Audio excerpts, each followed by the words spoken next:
Hello students, welcome to the part 3 of Romanesque architecture lectures. In the previous lecture, we learned about the different types of decorative pattern of Romanesque arcade. Arcade means the row of arches. So we will discuss about the blind arcade and dwarf gallery in this section.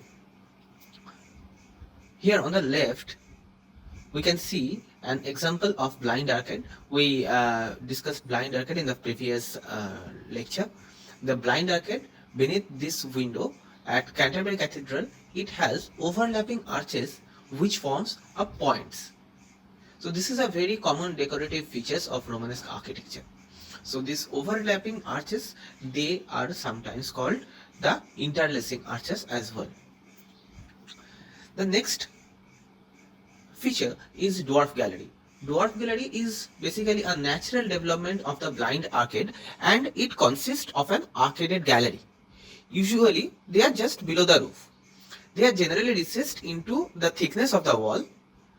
Though principally they were designed as a decorative element, some dwarf galleries they can also be accessed as well.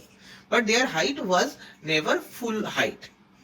That's why they are called as dwarf galleries, as their heights were small and the space behind the columns was very less for the access of a full grown human. On the right hand side, you can see such an example of dwarf gallery of the Worms Cathedral in Germany. The dwarf gallery is highlighted with thick red border for your understanding. Here is another example of Romanesque blind interlacing arcade. Here you can see that the intersecting semicircular arches, they are producing smaller pointed arches. This is often considered as the beginning of Gothic arches. The Gothic arches, you will come to know about the Gothic arches in the next module of Gothic architecture. Triforium and clerestory are two other characteristic features of Romanesque architecture. A clerestory is a high section of wall that contains windows above the eye level. So the purpose of these windows was to admit light and fresh air inside the cathedral or the church. Historically, clerestory denoted an upper level of a Roman basilica or of the nave of a Romanesque or Gothic church. Its walls rise above the roof lines of the lower aisles and they are pierced with windows, means the window openings are punctured on that particular surface. Now you remember that the aisles, the height of the aisles are lesser than the nave, so these clerestory windows, the walls of these clerestory windows, they rise above the roof line of the lower aisles. Fine. Then comes the triforium. A triforium is basically an interior gallery. It opens into a tall central space of any building at an upper level. Fine. In the case of a Romanesque church, it opens up onto the nave above the side aisles. This may occur at the level of the clerestory windows, or they may be located as a separate level below the clerestory.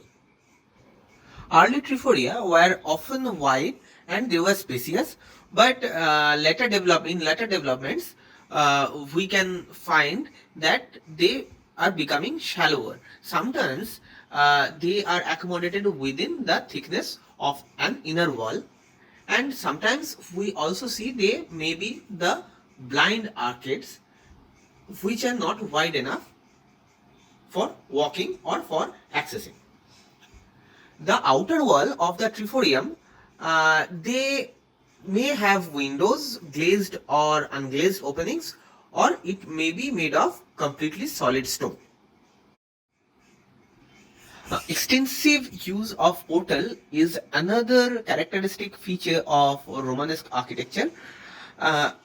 In general, a portal is basically a grand entrance to any significant or important structure. So The surface surrounding the opening or the entrance, they may be made of simple building materials, or they can be heavily decorated with ornamentation. The elements of a portal can include the vossor. Vossor is basically the components, individual components of an arc. They include the tympanum. They also have an ornamented mullion, which is called trumau. By the side of the opening, we can see decorated columns. These decorated and curved columns, they also are a part of the portal. Religious motifs like the sculpture of saints or the sculptures showing the different stories of Jesus Christ's life, they can also be seen in a portal, which are predominantly, we can see them in the westwork of a Romanesque church. Romanesque churches, they generally have a single portal centrally faced in the west front, and the focus of the decoration was to decorate the western facade of the building. Though most of the Romanesque buildings, they had only one portal, there are examples of buildings with multiple portals, like 2 or 3. In this particular slide, you can see that the Cathedral of Pisa, which was constructed in late 12th century, it has 3 western portals, and we will go through the details of the church on a later date. The opening of the portal, that means the void space, that may be arched or may be set with a horizontal lintel supporting a tympanum. The space between the horizontal lintel and the semicircular arch, it was later decorated and they were called as the tympanum. This part, or the tympanum, acted as the focal point of the ornamented western facade of churches. So we can summarize that tympanum is a semicircular. Sometimes it also become or can be triangular also. So it is a semicircular or triangular decorative surface over an entrance door or window, which is bounded by a lintel at the bottom and an arch at the top. This contains sculpture or other imagery or ornaments. The Romanesque doorways on which we can see these tympanum, these doorways also have their characteristic form. Their jambs have a series of receding planes. A circular shaft, it is set into each of these planes, and they are all surmounted by a continuous abacus. As you can see on the left hand side of the screen, you remember that abacus is basically a flat slab forming the uppermost member or division of the capital of a classical column. We learned this in classical Greek architecture. So there are typically 4 planes containing 3 shafts in the Romanesque doorway, but there can be as many as 12 shafts, which represents the 12 apostles as per the belief of Christianity. Though the tympanum was generally curved, but in Italy, sometimes we can see that it is decorated with the mosaic or fresco, which is often thought as a Byzantine influence. A curved tympanum generally constitutes the major sculptural work of a Romanesque church. The subject of the carving on a major portal, they may be Christ in majesty or the Last Judgment. Lateral doors may include other subjects such as the birth of Christ. Here, in this typical example of a Romanesque tympanum, the tympanum of Vézelay Abbey, it was built in 1130s and it is in Burgundy of France. So you can see the typical characteristics of a Romanesque portal here. Now we will discuss about the crypt. Crypt is a vault or subterranean chamber, usually under a church floor. In Latin, the term crypta designated any vaulted building, partially or entirely below the ground level, such as the sewers, the stalls for horses and chariots in a circus, farm storage cellars, or a long gallery. So the early Christians, this tradition actually came from the Roman civilization. So early Christians, they called their catacombs where they used to meet, as we remember in the early Christian architecture we discussed about the catacombs. So they called these catacombs as the crypts. When churches came to be erected over the tombs of saints and martyrs, these subterranean chapels, known as crypts, they were built around the actual tomb. The most famous of this was the St. Peter's, which was built over the holy site where the St. Peter was martyred. And as we know, he was martyred at the Circus of Nero. And now, over the Circus of Nero, the famous St. Peter's Cathedral stands today. During the reign of Roman Emperor Constantine, or the first Constantine, the crypt was considered as a normal part of any church building. It was the place where bishops, abbots, priests, or elites, or very loyal, devoted person to the church, they were buried. Where the Byzantine influences were strong, the crypts were less common, and when built, they were of totally a different type. They were frequently built as cellars under the entire church area, not under only a single or small part of the church, but rather they were built under the entire church area. We can find such an example as Trani Cathedral in southern Italy, which was built in the 12th century. These crypts were highly developed in England throughout the Romanesque and Gothic period. The famous Canterbury crypt, which dates from the 1100s, it forms a large and very complex church with its own apse and the chapels under the entire church. At the extreme east end of this Canterbury church, under the Trinity Chapel, it is believed to be the final resting place or the burial place of famous Saint Thomas. Here, the details of the underground crypt of the Canterbury Cathedral is shown in the schematics. The crypts can vary from very simple to extensively ornate. Here, we can see on the left the crypt of the Buick Cathedral. The crypt has groin vault and simplified Corinthian capital, and devoid of any ornamented or decorated motifs or any.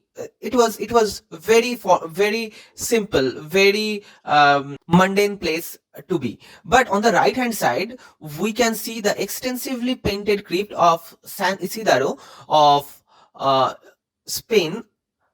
So now, depending on the place where the particular structure is, we can see different types of rendering of these underground crypts. The next feature of Romanesque architecture that we will discuss is its frescoes, stained glass, and tracery, which are basically ornamented or decorated parts, and these techniques increased the luster of the Romanesque architecture. Originally, though Romanesque architecture was very mundane and devoid of any gloss or luster, these techniques, the frescoes, stained glass, tracery, they brought the flamboyance or the glitter on the very mundane Romanesque architecture. The large, empty, flat wall surfaces and the carved vaults of Romanesque period, they lent themselves to mural decoration. Many of these early wall paintings, they have been destroyed by damp, or the walls have been walls, they were collapsed, or they have been replastered and painted over. So we lost a great amount of these artwork, but a few of them still survives. In England, France, and Netherlands, such pictures were systematically destroyed or whitewashed in bout of the reformation of iconoclasm. So, as you remember, iconoclast movement, we discussed it in the Byzantine, in the case of Byzantine Empire. Iconoclast movement was the movement where representation of any living being or any human figure, it was prohibited. And if there was any such representation in the form of painting, they were supposed to be taken down or they were replastered. So, due to this movement, we lost a number of frescoes and paintings of Romanesque period. Here in this slide, we can see a fresco from the Church of Saint Clement, which is now in the Catalonia National Museum of Art in Spain. This is a typical example of Romanesque fresco. Just like the fresco or the mural, the glass paintings were also extensively used in Romanesque architecture. During this period, the glass paintings became also a format to support the religious propaganda. They used it very cleverly to narrate the passages of the Bible and give them a divine or very much surreal appearances, using the strong power that the light that is coming from the exterior of the building through the decorated glass through the decorated glass windows.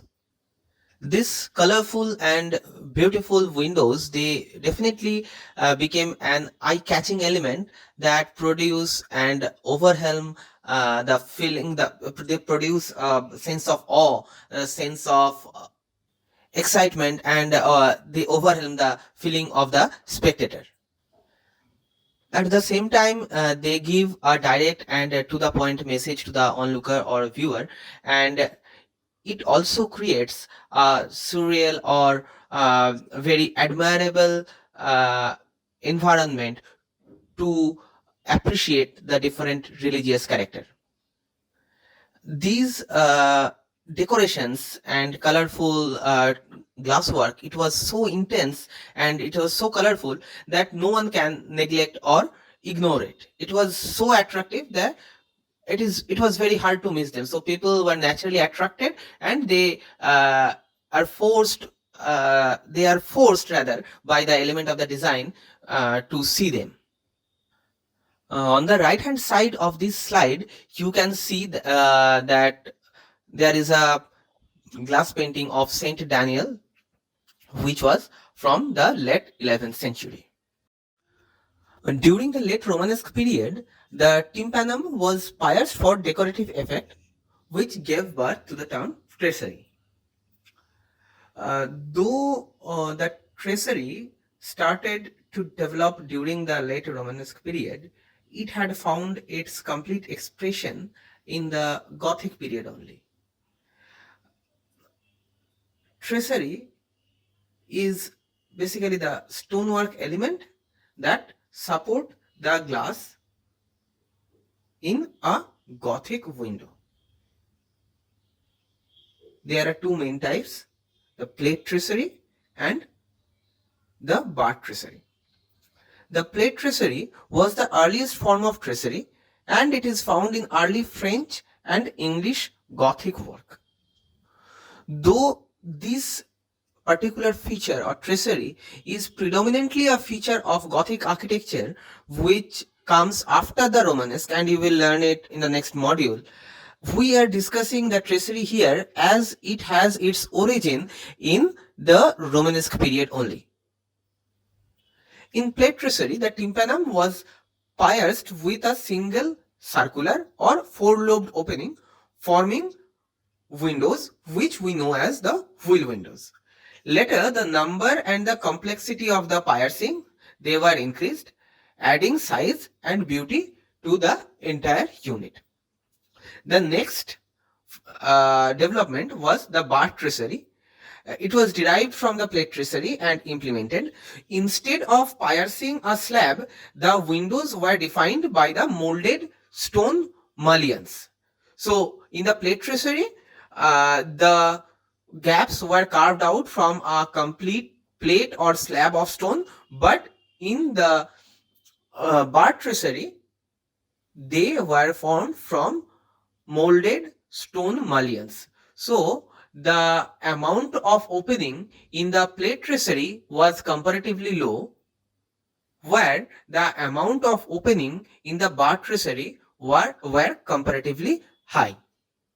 At the same time, the bar tracery, they were lighter, and they were they allowed more light inside the structure, and they had more intricate design compared to the plate tracery.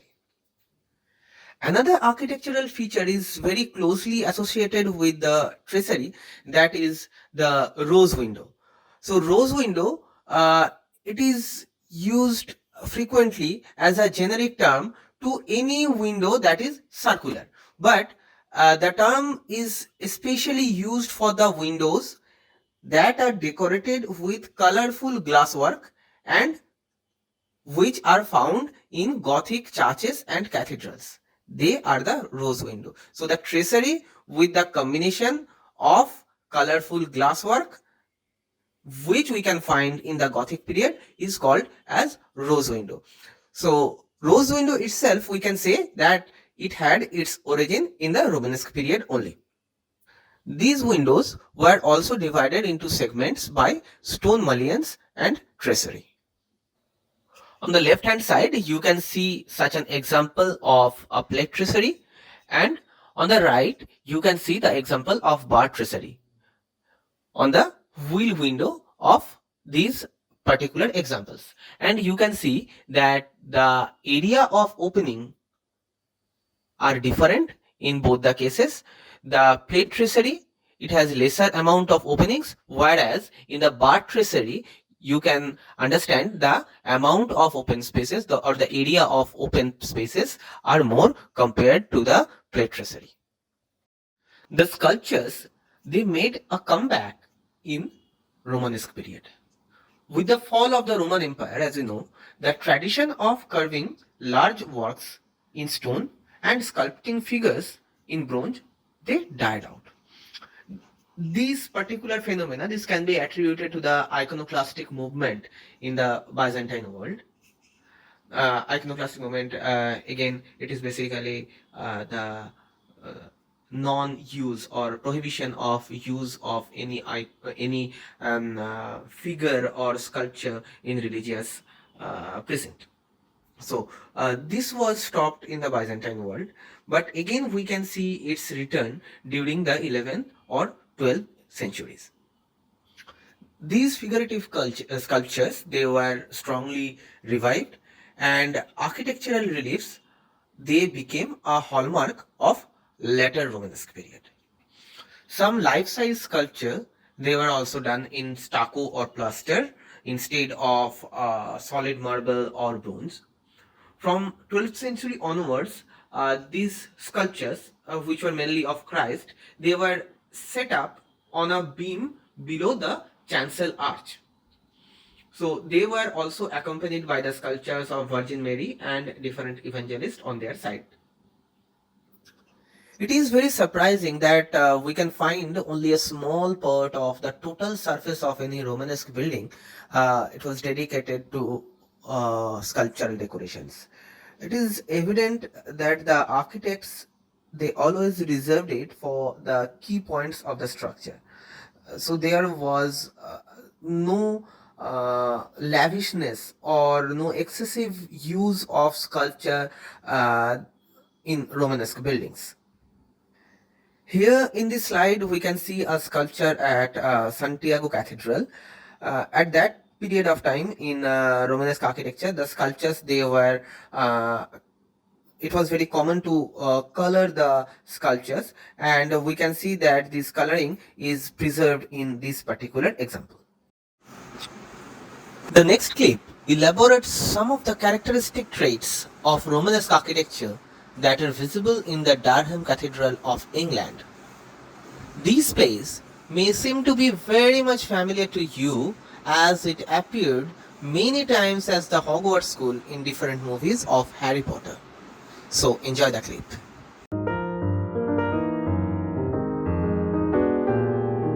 We're in Durham Cathedral at the top of a hill in northeastern England. This is one of the great early cathedrals. And it's built less than 3 decades after the Norman conquest. That is, after William the Conqueror crossed the Channel with his army and invaded and took over England in a rather brutal invasion and replaced the old order of Anglo-Saxon England for this new Norman order and built many churches, among the first of which is Durham Cathedral. This location is at a bend in a river that is naturally fortified by a steep slope, and the cathedral is built, as is the castle, next to it at this high point. And it was built to contain the relics of an extremely important English saint, Saint Cuthbert. Cuthbert lived for a time on an island just off the east coast of England in an area that was then called Northumbria. That island is called Lindisfarne, and you may have heard of it because one of the most beautiful of all early medieval illuminated manuscripts, the Lindisfarne Gospels, was produced at the monastery at Lindisfarne. And was made to honor Saint Cuthbert, and was transported with the remains of the saint from the island to this more protected area at a time when Vikings were threatening the coast.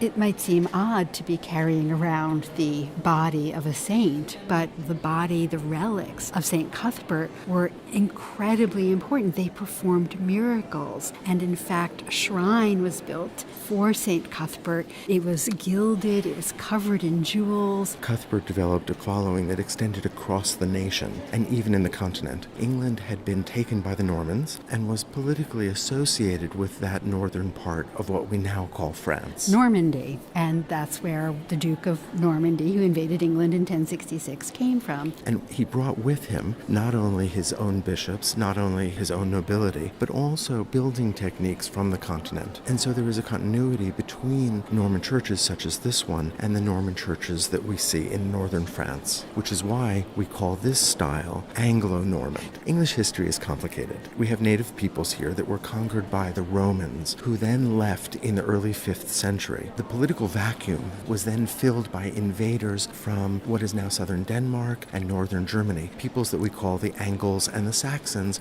or the Anglo-Saxons. And then Anglo-Saxon England is supplanted by Norman England, and this is one of the first Anglo-Norman churches. And we feel the ancientness of this building. It is heavy, it feels fortified, and in that way we know that we're standing in a Romanesque church. This was some of the earliest large-scale architecture to take place since the Romans had left, and we call it Romanesque because this architecture was dependent on the technology that the Romans had originally used. That is, the round arch. One of the things that one notices immediately is how decorative the surfaces are. That is a key feature of Anglo-Norman Romanesque that differentiates it from what was going on the French continent. We're standing in the nave and we're surrounded by these massive piers that hold up the heavy vaulting above us. And there are basically two types of piers that alternate. One is a simple cylindrical pier, and the other is a more complex and larger compound pier that has attached columns. And those cylindrical piers are the ones that carry this amazing linear decoration. When we walk in from the west end, we see fluted columns. As we make our way east toward the holiest end of the church, we see cylindrical piers decorated with chevrons, these zigzag shapes. And then we come upon lozenge shapes, and in each case really deeply cut, creating dark shadows that were likely originally painted. And if you look closely, you'll notice that ingeniously the stonemasons created a kind of mass production. Each stone is identical to another, and yet when they fit together, they create these continuous patterns. And this is a testament to the increasing skill of stonemasons during the Romanesque period. As we move eastward, we see massive spiral columns, which reflect the spiral columns at St. Peter's in Rome, surrounding the tomb of St. Peter. Here, the columns are closer to the tomb of St. Cuthbert, creating a correspondence between Cuthbert and Peter. Also, the dimensions of this church are very close to the dimensions of Old St. Peter's, and that was a very common thing in medieval architecture, to emulate important precedents like St. Peter's or important churches in Jerusalem. The interior elevation is three-part. Above the nave arcade is this broad, heavy gallery. I'm struck by the depth of the archway and the rolls of molding that lead our eye up to that gallery. And we can see that in some cases that molding is decorated with that chevron zigzag pattern in these wonderfully complex ways. And we see that chevron zigzag everywhere in this church. It creates the most lively pattern that activates the surfaces of stone. Now, the church is relatively dark, as most Romanesque churches are. We can see a clerestory, which is rather small, and interestingly, those windows are slightly inset. So again, we have a sense of the depth of the wall. And there is, in fact, a narrow walkway that moves just in front of those windows. So this idea of emphasizing the depth of the wall, this interest in decorative carving, these are all things that art historians see as carrying through after the Romanesque into the English Gothic. And one of my favorite decorative aspects of the church can be seen in the aisles. We see these doubled attached columns with these interlacing arches just above. It's almost musical. We have to imagine these painted in reds and greens and yellows, so they would have really stood out. Art historians believe that these might be influenced by the art of Islamic Spain. For example, in the Great Mosque at Cordoba, we see interlacing similar to this. An aspect of this church that fascinates art historians is the vaulting, because here we see the precocious early use of ribbed vaulting. Ribbed vaulting does, in some form, go back to the ancient Romans, but its use here is very important because we know what's going to follow in the Gothic. Before stone vaulting, churches had been covered with wood, sometimes even flat wood ceilings. And so not only was stone vaulting more fireproof, it allowed for a shaping of space that was far more decorative. If we follow the lines of the vault, we notice that it leads our eye down a shaft which is attached to the compound pier. And so you have this unifying of the nave from the ground all the way up through and across the transverse arch that takes us to the other side of the nave. This unification of space is something that will become very important in the Gothic era.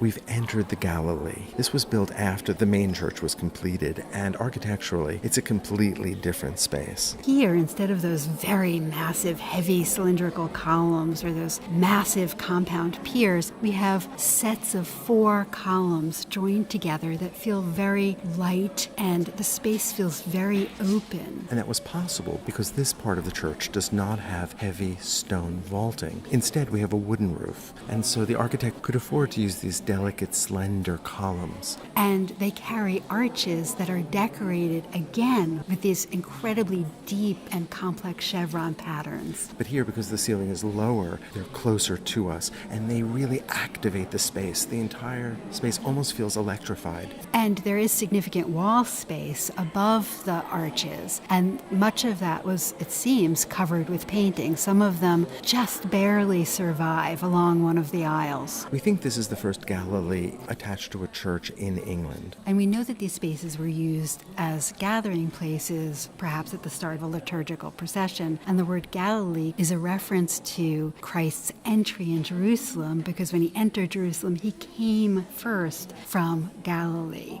So we've left Durham Cathedral and heading back to the train station, taking a view of both the cathedral and the castle and the river that surrounds them. And we're reminded of St. Cuthbert himself, who chose this very strategic location. At least according to legend, as his remains were being carried on a cart, the cart stopped not far from here. As though this was directed by the saint himself. And then, thanks to a vision that had to do with a brown cow, this sacred spot was found. I'm so glad this Norman castle and cathedral have stood the test of time.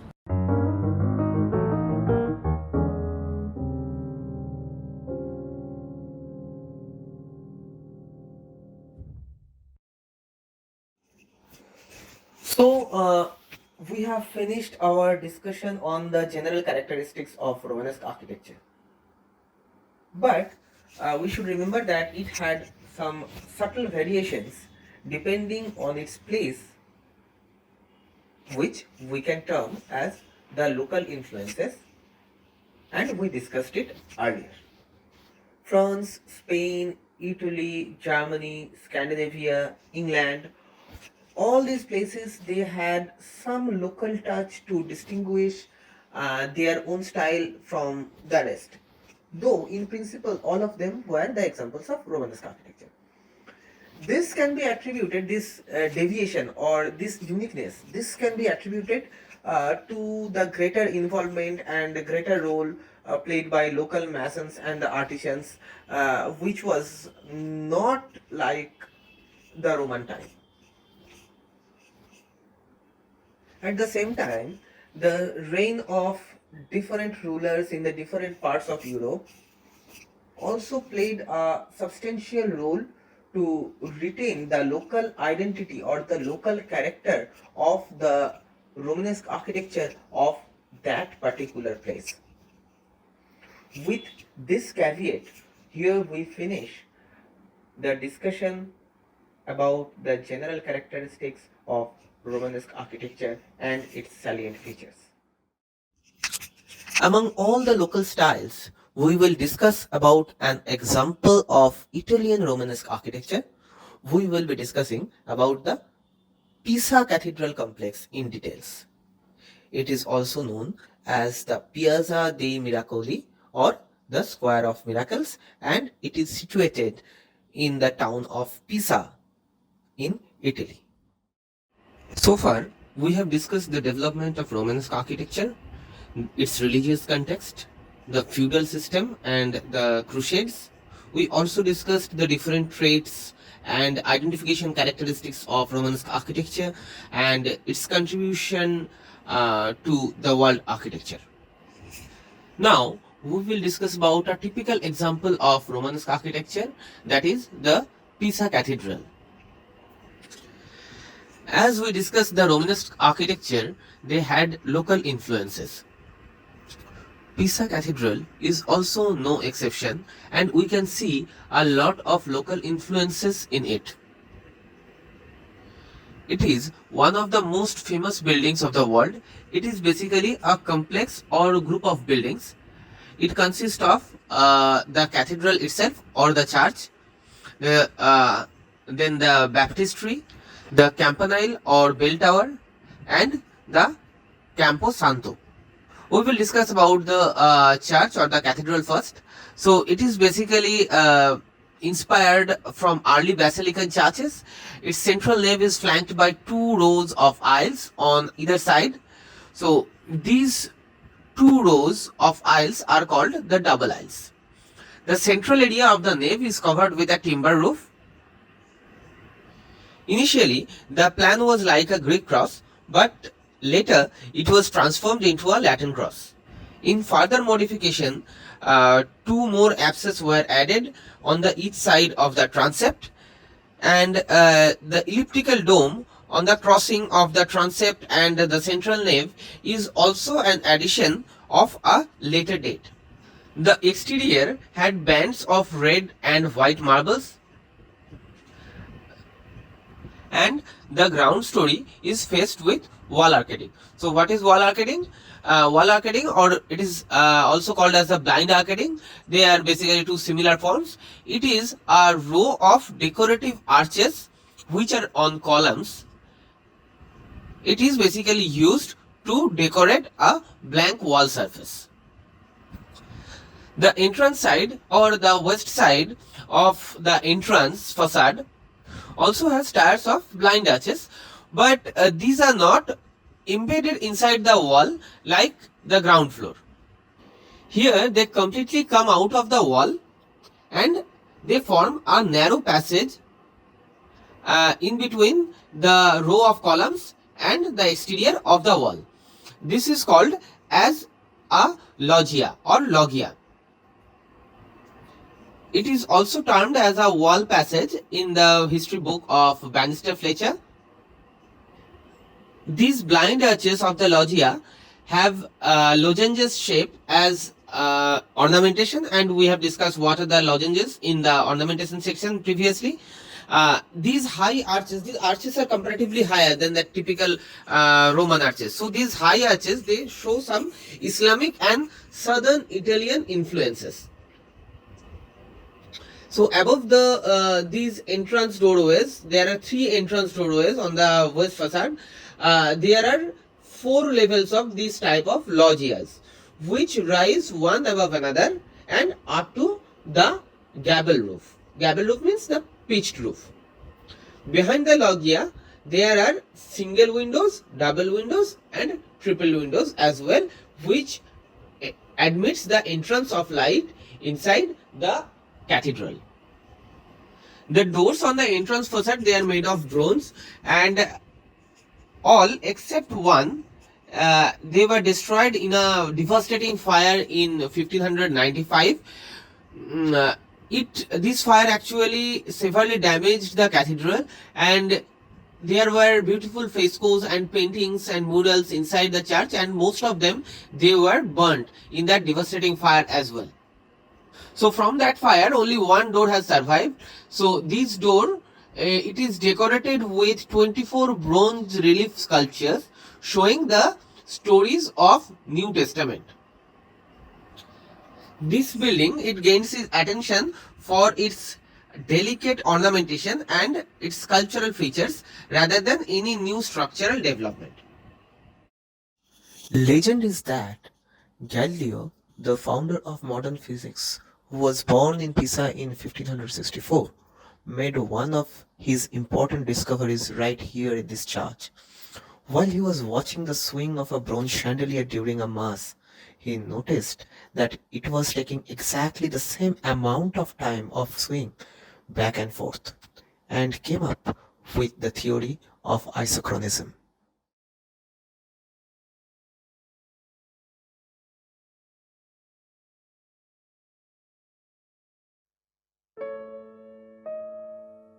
You are standing in front of the main building in the Square of Miracles, the Pisa Cathedral. The construction of the cathedral, also known as Duomo di Pisa, began in 1063 under the architect Buscetto. This man was also the founder of the distinctive Pisan Romanesque style in which the cathedral is built.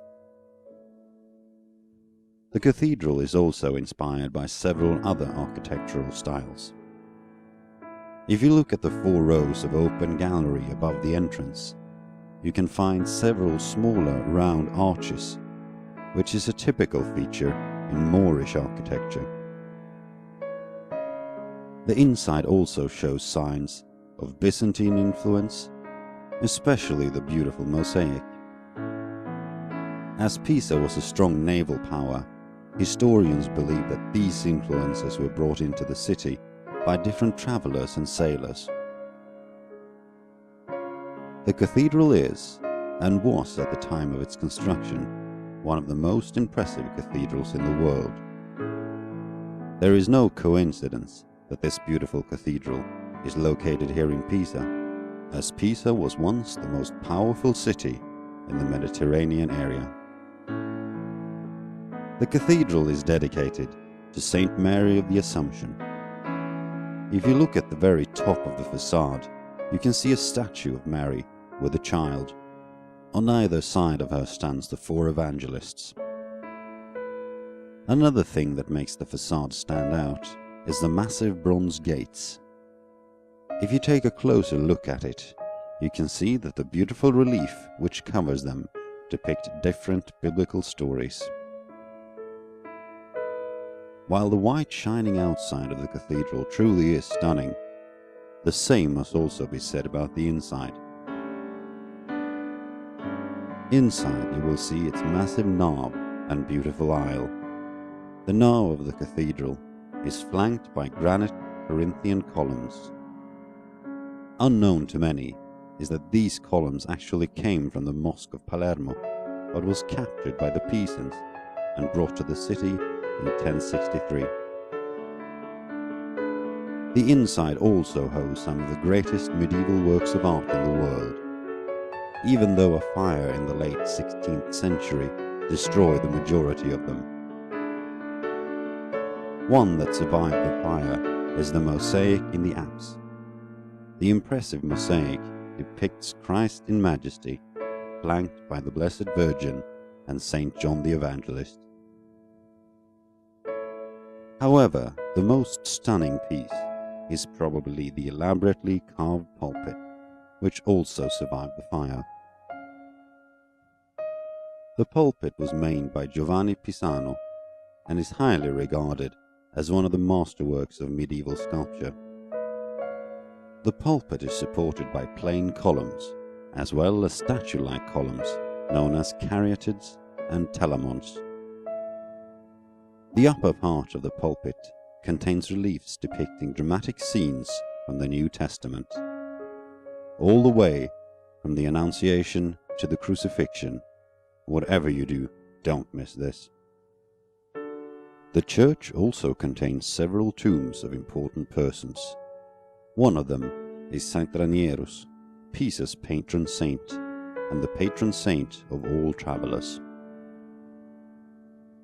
The cathedral also holds the tomb of the Holy Roman Emperor Henry VII. Pope Gregory VIII was also buried in the cathedral, but the fire in 16th century destroyed his tomb. As you can imagine, there is a ton of things to see, both on the cathedral's outside and its inside. A fun fact which the majority of the visitors don't know is that the cathedral, just like the tower, tilts. It doesn't tilt nearly as much as the Leaning Tower, but if you stand on the sidewalk, you should be able to see it.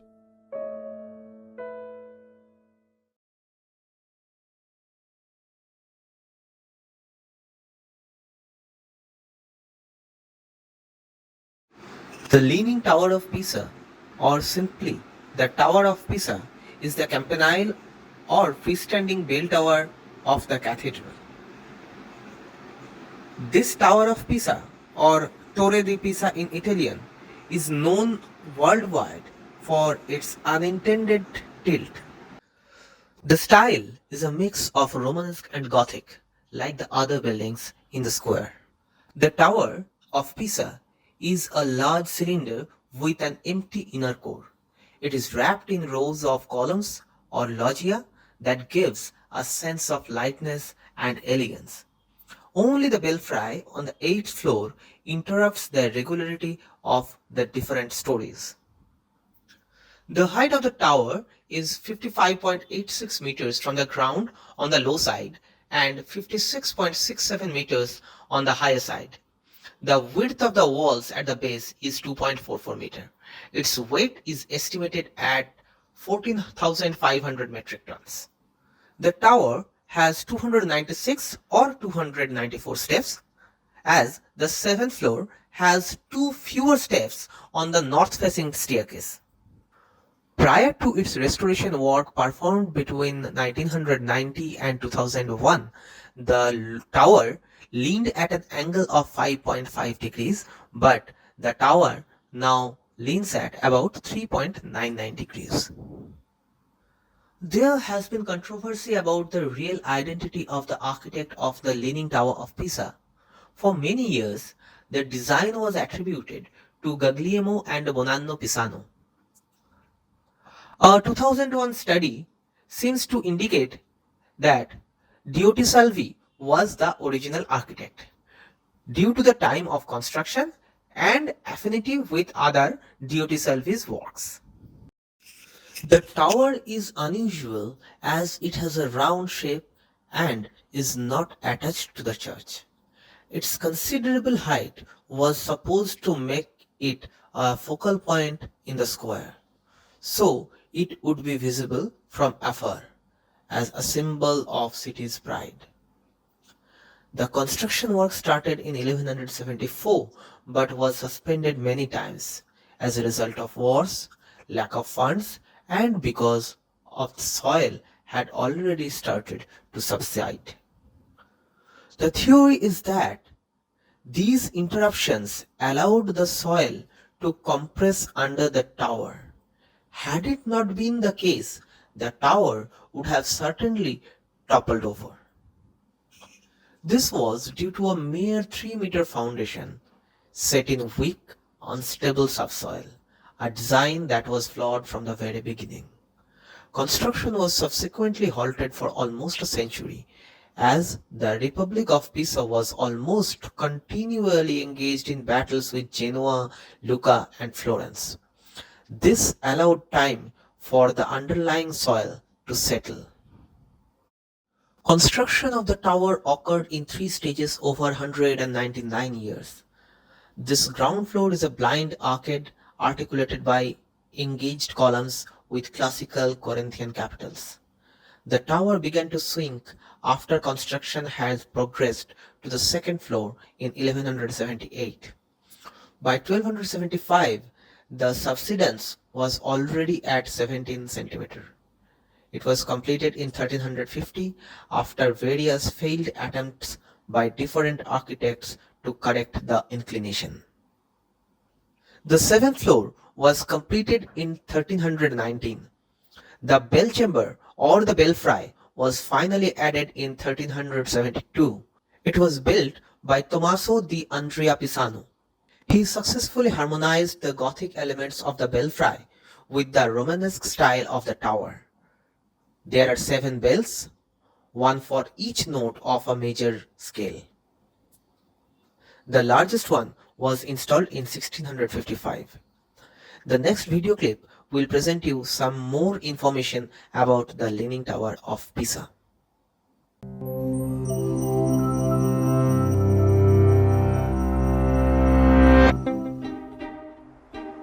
In 1990, the Italian government enlisted top engineers to stabilize Pisa's famous Leaning Tower. There'd been many attempts to right the tower during its 800-year history, but this team's computer models revealed the urgency of their situation. They projected the tower would topple if it reached an angle of 5.44 degrees, and it was currently leaning at 5.5. No one knew how the tower was still standing, but the crisis was clear. They had to solve a problem that stumped centuries of engineers, and they needed to do it fast. To understand their situation, it's helpful to understand why the tower tilted in the first place. In the 12th century, the wealthy maritime republic of Pisa set about turning its cathedral square into a magnificent landmark. Workers embellished and enlarged the existing church and added a massive domed baptistry to the plaza. In 1173, construction began on a freestanding campanile, or bell tower. The engineers and architects of the time were masters of their craft, but for all their engineering knowledge, they knew far less about the ground they stood on. Pisa's name comes from a Greek word for marshy land, which perfectly describes the clay, mud, and wet sand below the city's surface. Ancient Romans counteracted similar conditions with massive stone pillars called piles, which rest on Earth's stable bedrock. However, the tower's architects believed a 3-meter foundation would suffice for their relatively short structure. Unfortunately for them, less than 5 years later, the tower's southern side was already underground. Such a shifting foundation would normally have been a fatal flaw. If workers added more weight, the pressure from upper stories would sink the structure and fatally increase the lean. But construction halted at the 4th story for nearly a century as Pisa descended into prolonged warfare. This long pause allowed the soil to settle, and when construction began again in 1272, the foundation was on slightly more stable footing. Under the direction of architect Giovanni di Simone, workers compensated for the tower's minor tilt by making the next few floors taller on the southern side. But the weight of the extra masonry made that side sink even deeper. By the time they completed the 7th floor and bell chamber, the angle of the tilt was 1.6 degrees. For centuries, engineers tried numerous strategies to address the lean. In 1838, they dug a walkway around the base to examine the sunken foundation. but removing the supporting sand only worsened the tilt. In 1935, the Italian Corps of Engineers injected mortar to strengthen the base. However, the mortar wasn't evenly distributed throughout the foundation, resulting in another sudden drop. All these failed attempts, along with the ever-sinking foundation, moved the tower closer to its tipping point. And without definitive knowledge of the soil composition, engineers couldn't pinpoint the tower's fatal angle or devise a way to stop its fall. In the years following World War II, researchers developed tests to identify those missing variables. And in the 1970s, engineers calculated the curved tower's center of gravity. With this data and new computing technology, engineers could model how stiff the soil was, the tower's trajectory, and the exact amount of excavation needed for the tower to remain standing. In 1992, the team drilled diagonal tunnels to remove 38 cubic meters of soil from under the tower's north end. Then, they temporarily counterbalanced the structure with 600 tons of lead ingots before anchoring the base with steel cables. More than 6 centuries after its construction, the tower was finally straightened to a tilt of about 4 degrees. No one wanted the tower to fall, but they also didn't want to lose the landmark's most famous feature. Today, the tower stands at 55 or 56 meters tall, and it should remain stable for at least 300 years as a monument to the beauty of imperfection. The next building of the cathedral complex is the baptistry. The construction of Pisa Baptistry started in 1152 to replace an old baptistry, and when it was completed in 1363, it was the largest in entire Italy. It is an example of the transition from the Romanesque style to the Gothic style.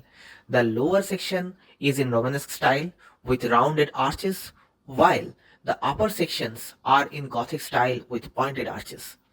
The baptistry is constructed of marble, as is common in Italian architecture. It is the largest in Italy, standing tall at 54.86 meter with a diameter of 34.13 meter. Many buildings in Pisa tilt, and so does its grand baptistry, though it's not very noticeable. Like the tower, it does in fact tilt 0.6 degrees towards the cathedral. Some of its architectural elements, like the arches that decorate its exterior, resembles the style of Saracen buildings, and it's easy to explain why. Being a powerful maritime republic at the time, Pisa had a strong bond with the Islamic world. So, together with the exotic goods, plenty of architectural and artistic ideas used to travel back to the Tuscan city of Pisa. The exterior of the dome is clad with lead sheets on its east side, which is facing the cathedral, and red tiles on its west side, which is facing the sea, which gives a half grey and half red appearance from the southern side. Originally, the shape of the baptistry, according to the project by Diotiselvi, was different. After his death, Nicola Pisano continued the work, changing the style to a more modern Gothic one. Also, an external roof was added, giving the shape of a cupola. As a side effect of the two roofs, the pyramidal inner one and the domed external one, the interior is acoustically perfect, making of that space a resonating chamber. As a result, Pisa Baptistry became famous for its acoustics. In present days, every half an hour, a guardian comes in to chant a few notes. That shows just how well the sound resonates around that space. The interior is devoid of decoration unlike the exterior, but its scale is monumental.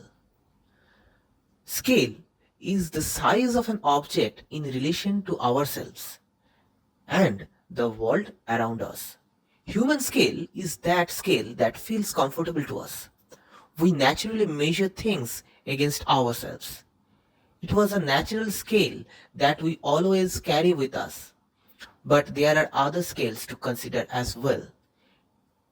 In architecture, we deal primarily in four scales.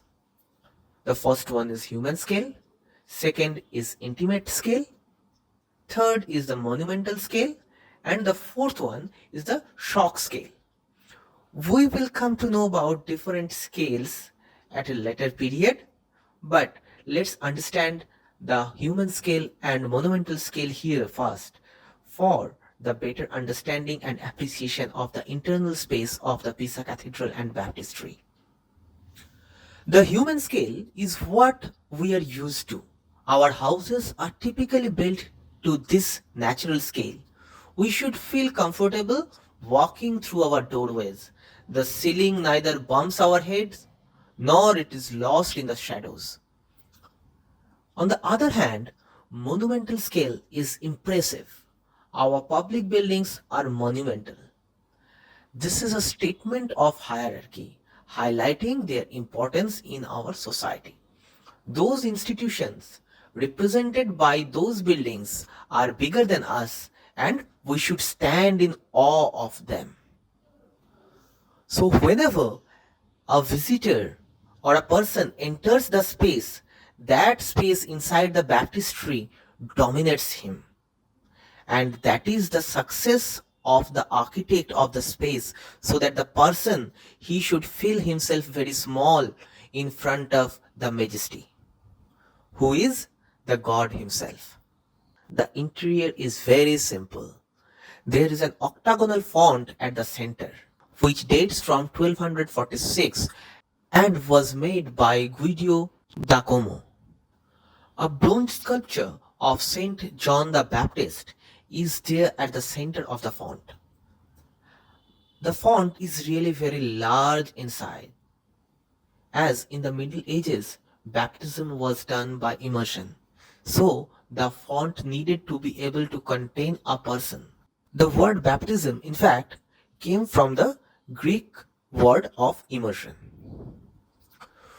We can also find a pulpit inside the baptistry. A pulpit is a raised stand for preachers in a Christian church. The pulpit was sculpted in between 1255 and 1260 by Nicola Pisano. The marble pulpit is the artistic highlight of Pisa's baptistry. It is a work that represents the transition between the late Gothic and early Renaissance, with details and realistic poses. He opened a new path to realistic representation that his son Giovanni Pisano would follow, setting an example for many artists to come.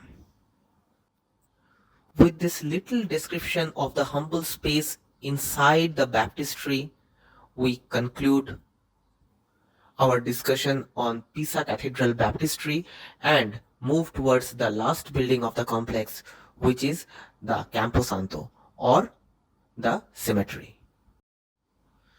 But before that, we would like to have a look on this documentary on the baptistry of Pisa Cathedral.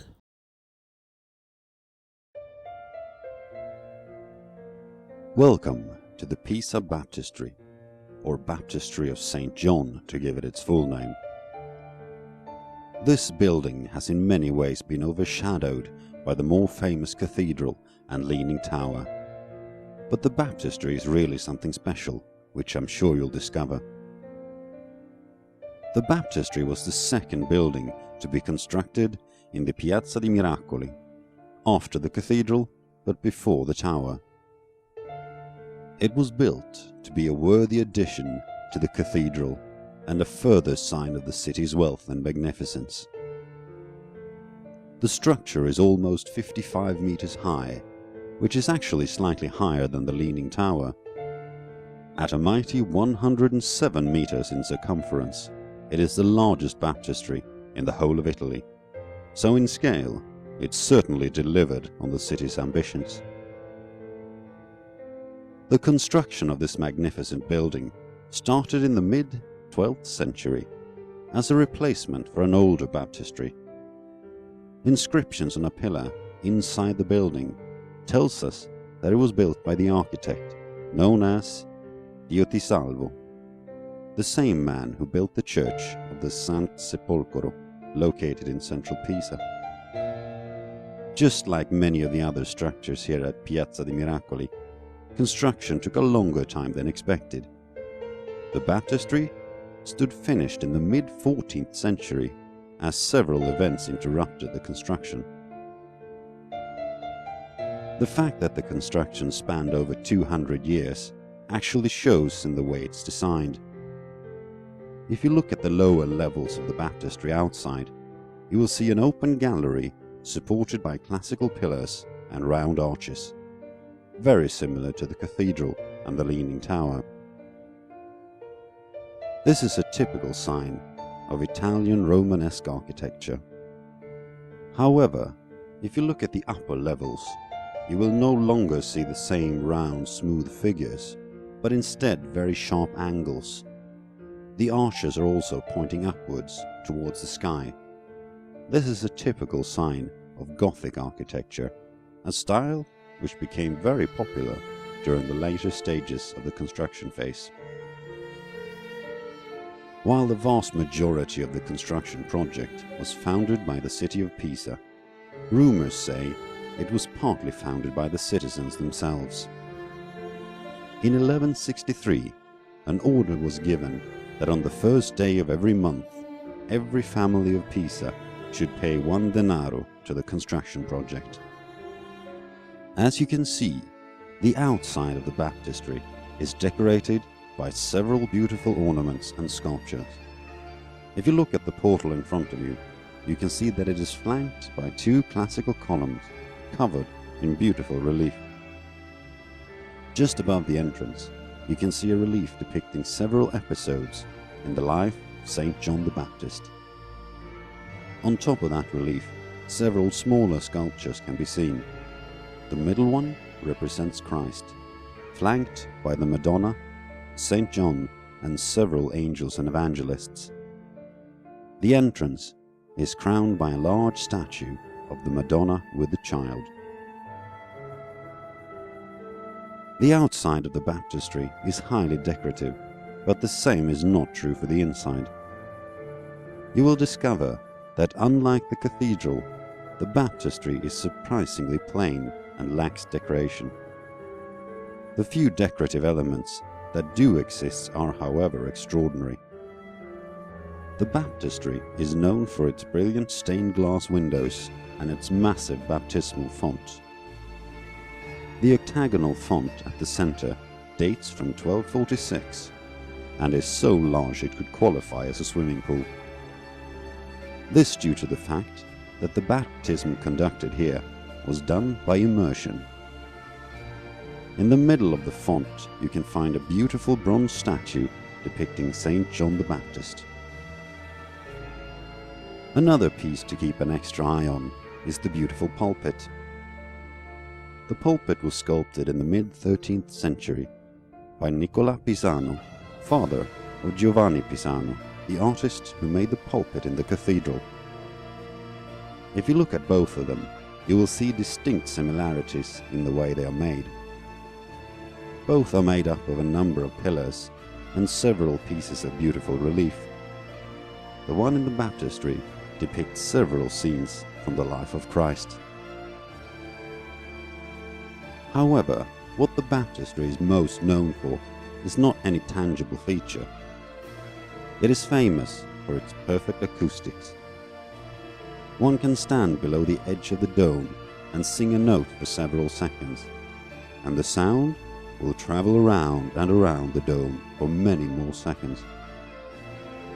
Likewise, applause creates a similar remarkable echo.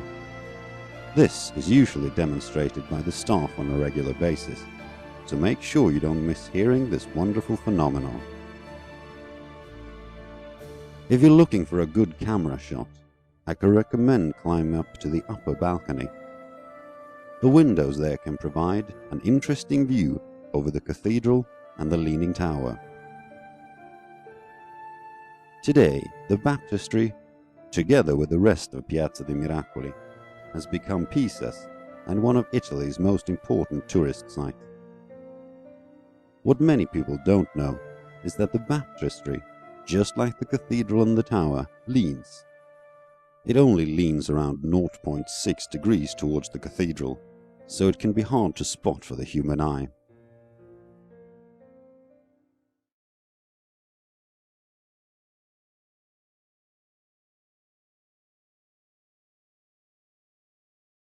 The Camposanto Monumentale, or the Monumental Cemetery, which is also known as just Camposanto, is located at the northern edge of the square. This walled cemetery is said to have been built around a shipload of sacred soil from Calvary. According to the Gospels, it was the site immediately outside Jerusalem's walls where Jesus Christ was crucified. So the sacred soil from Calvary, brought back to Pisa from the Fourth Crusade by the Archbishop of Pisa in the 12th century. This is where the name Camposanto, or the Holy Field, originates. The outer wall of the Camposanto is composed of 43 blind arches. There are two doorways. The one on the right is crowned by a gracious Gothic carbuncle and contains the Virgin Mary with child surrounded by 4 saints. It is the work from the second half of the 14th century by a follower of Giovanni Pisano. Most of the tombs are under the arcades, although a few are on the central lawn. The inner court is surrounded by elaborate rounded arches with slender mullions and tracery. This Camposanto Monumentale once contained a large collection of Roman sculptures and sarcophagi, but now only 84 are remaining there. With this discussion, we complete our lesson about the Romanesque architecture. But this Romanesque architecture again came back in 19th century. In the early 19th century, Greek and Gothic revival movements took place in American architecture and also in Europe. A number of American architects started a Romanesque revival trend as well. James Renwick was the earliest of them. His design of the Smithsonian Institute in Washington, D.C., 1847 to 55, made it the first American public building in that style. The building is also known as the castle. Another architect influenced by Romanesque was Richard Upjohn. Among the 19th century Romanesque revivalist architects, the most renowned was Henry Hobson Richardson. He was the architect of the masterpieces like the Trinity Church of Boston and the Marshall Field Wholesale Store in Chicago. The Romanesque architecture, which started in the darkness of the Dark Age, had contributed significantly towards the architecture of light, which is the Gothic architecture. If there was no Romanesque, we could not have seen the wonderful and majestic Gothic architecture.